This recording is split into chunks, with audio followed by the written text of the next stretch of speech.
hoje eu estou trazendo mais um jogo diferente aqui de Zombie Catchers. E é um jogo bem legal esse Zombie Catchers.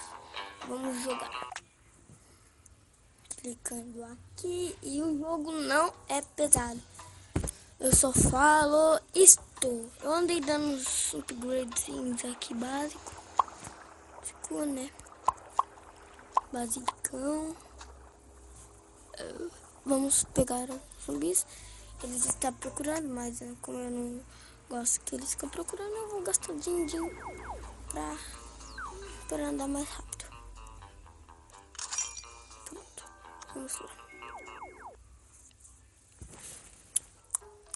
O vídeo vai ser um pouco curto porque eu não tenho bastante plutonita pra deixar pra eles pegar. Pra mim conseguir trazer aqui pra vocês. Aí ele tá pra lá, pegando, boa.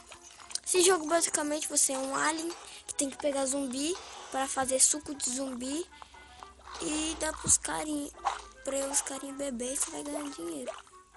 Odeio esse zumbi verde. Errou, otário! Não, você não vai fugir. Boa. Esse jogo é basicamente muito legal. Eu recomendo para vocês baixarem, não é muito pesado.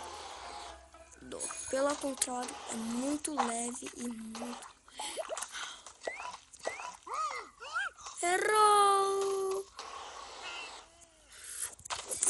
Oh, acertei. Vamos capturar esse aqui. Volta aqui, seu... Filha da mãe, filha da mãe. Esse eu tenho mais um. E capturamos. É, boa, capturamos 5, galera. Ó, 1000 de dinheiro eu já tem, hein? Nós estamos ricos. Ganhamos mais uma plutonita. Pra gente aqui, né?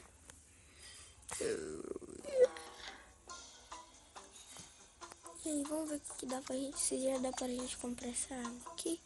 Não, 1500. Aí, ó. Colocar aqui, ó. Aí já vai fazer extraindo o suco dele, tá vendo? Colocar aqui, vai extraindo. Viu? Ó, aí esse suquinho vai subir aqui, ó. Aí os carinha vai vendendo. Os carinha nem sabem o que cara.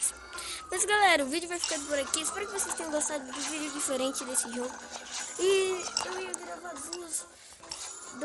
duas caixas de zumbi, só que não dá porque tá carregando aqui, mas valeu, falou, até mais, fui!